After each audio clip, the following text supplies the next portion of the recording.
Hi guys and welcome back to What If X-Manager Took the Arsenal Job. I thought this series was over, but we've had the request to take a look at what happens if Marcelo Bielsa gets the Arsenal job, so that's what we're going to do just now. As you can see, Arsenal finish 4th under Bielsa, probably, if I'm remembering correctly, their worst finish of anyone we've checked in this series. They finished with 73 points there, 7 points behind champions Spurs, and 2 points behind Manchester City, 6 behind Manchester United. No scorers in the top goal scorer, nobody making the average ratings, or the assist, or the player of the match. Petr Cech just creeps into the clean sheet rankings there with 14. So not particularly great under Bielsa. Let's see what he's playing. He's playing this 4-2-1-2-1 kind of formation. Looks to be well protected, but a bit flimsy perhaps up the top. So maybe if we take a look at the league table again, we'll find out that they weren't doing great in terms of scoring goals, but they weren't conceding many. Is that reflected? Take a little look. So yeah, 53-4. They're way behind the rest of the guys here. They're even with, is that Chelsea? But they're way behind Liverpool and City and United and Spurs. But at 24 conceded, they actually do seem to, they have the best defensive record at 24 conceded. But clearly scoring goals has been their problem. So he's shored up the defence, but he's definitely not managed to do goals. Flimsy as I suspected. If we take a look at the goal scorers, Alexis Sanchez with 23, Giroud with 16, and everyone else is in single figures. 9 for Ozil, 7 for Chamberlain and Cazorla, and then 4 for Iwobi, 3, 2, 1, etc. Negligible from then on. So that's clearly what his problem's been. Take a look at the appearances. His favourite players: Ozil, Koscielny, Monreal, Sanchez, Bellerin, Mustafi and Xhaka, all 40 plus. Then we come down to Cazorla with 34, Cech with 33, and then Thiago Maia, who he's obviously signed. Ospina gets 22 games, which is pretty interesting. Mertesacker 22, 18 for Ramsey, 16 for Giroud. So Giroud actually had 16 starts and managed to score 16 goals. So that's pretty damn impressive on Giroud's part there.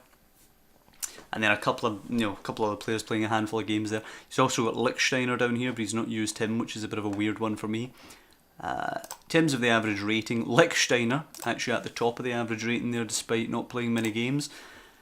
Koscielny next up, then Mertesacker, then Ozil, then you've got Monreal and Mustafi. Not surprising that the defenders are doing so well, considering the lack of goals that they've conceded. Then Alexis Sanchez, top goal scorer, you'd expect to be up there. Xhaka actually having a good season there. And Bellerin and Iwobi and Maia and Giroud and Cech. So pretty much a handful of pretty good performances, but not too many who are up here in the upper echelon. Pardon me. We take a little look now how we got on in the rest of the competitions. So in terms of the Champions League, a home win against CSKA, a 1-1 away in France against Lyon, 2-0 victory against Copenhagen away, 3-0 at home, 1-0 away to CSKA Moscow, and 1-1 at home to Lyon. So pretty good record there. The 2 draws against Lyon, but everything else a win. EFL Cup, where are we? 3-1 away at Bristol City, pretty standard. 2-1 at home to Man City, that's a good result there. Kind of team is he playing? He's playing Ospina, Paulista and Holdinger in there. Iwobi, Thiago Maia, Ozil, Lucas, so a fairly rotated team, but a lot of good players in there as well. EFL Cup quarter final, he beats Liverpool 2-0, so that will get him to the semi-finals. We move up now. FA Cup third round, 2-1 win at home to Leeds at the Emirates, a 1-0 victory away at Leeds in the EFL Cup. He beat Southampton, in the FA Cup. Leeds in the EFL Cup semi-final,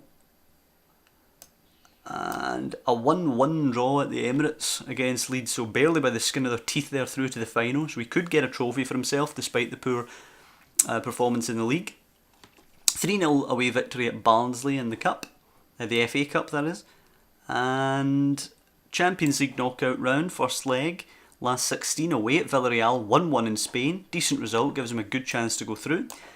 FA Cup, you'll see here a 2-0 victory at home to Newcastle. However, the EFL Cup final, they lose against Tottenham. He played Ospina, he played Rob Holding, he played Ben Sheaf. which is a bit weird. He usually goes out on loan to someone. I mean, he had one appearance off the bench in the EFL Cup, so very possible he was a substitute of sorts, but it was a poor showing from them there. They had a chance to win a cup, and in the cup final they've choked and they've lost 2-0 to Spurs. George Kevin Nkudu with the first goal after 4 minutes, and then Dele Alli after 14 minutes killed the game.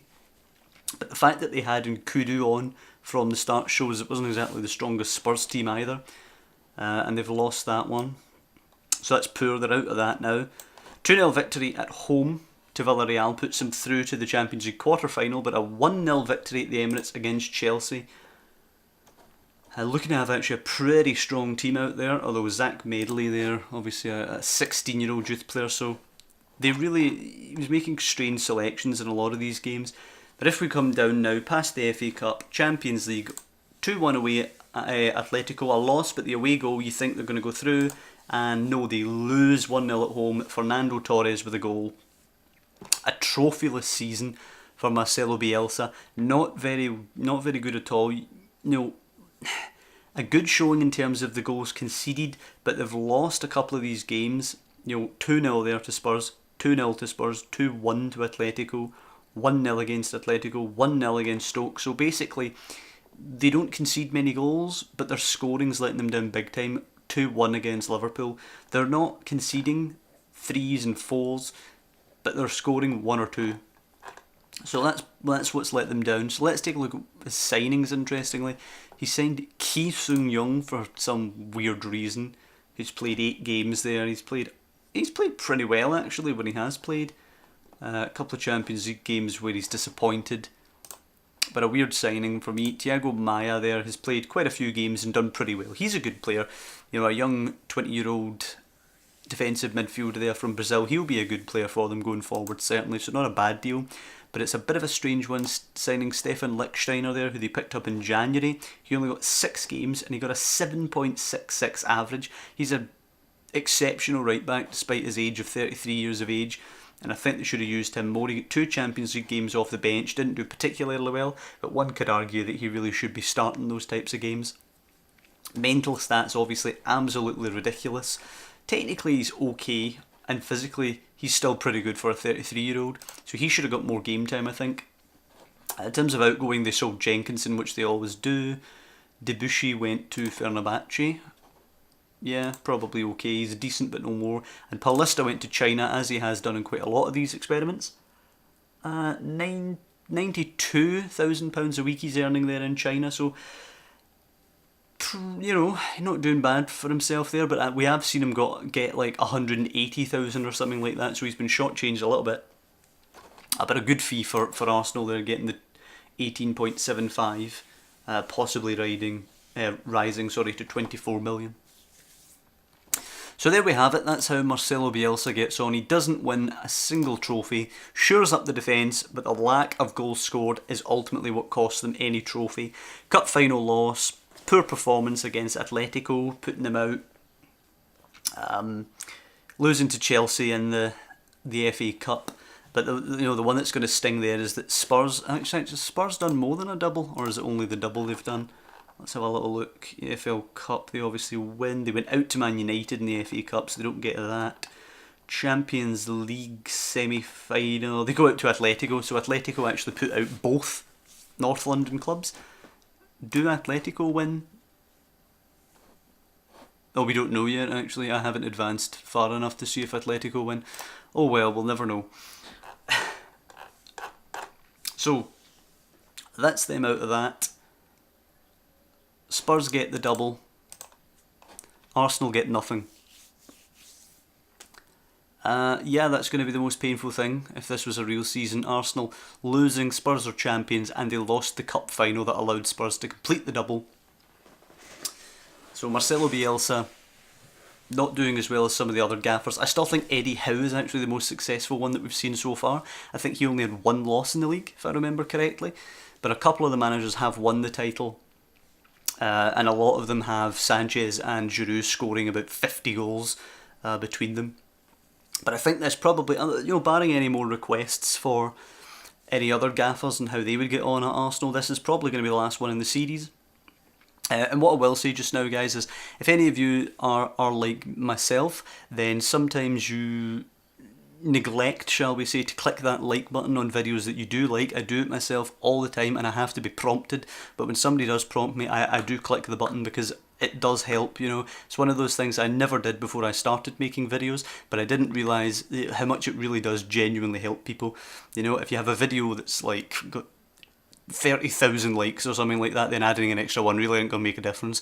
But for small video producers, you know, people who just make, you know, Football Manager videos or just gaming videos and they get a couple of dozen views or something like that, like myself, one of those likes really, really does help. So if you're going to click that, I ain't going to beg you too much more, but please do that, and I will see you next time. Thanks, guys.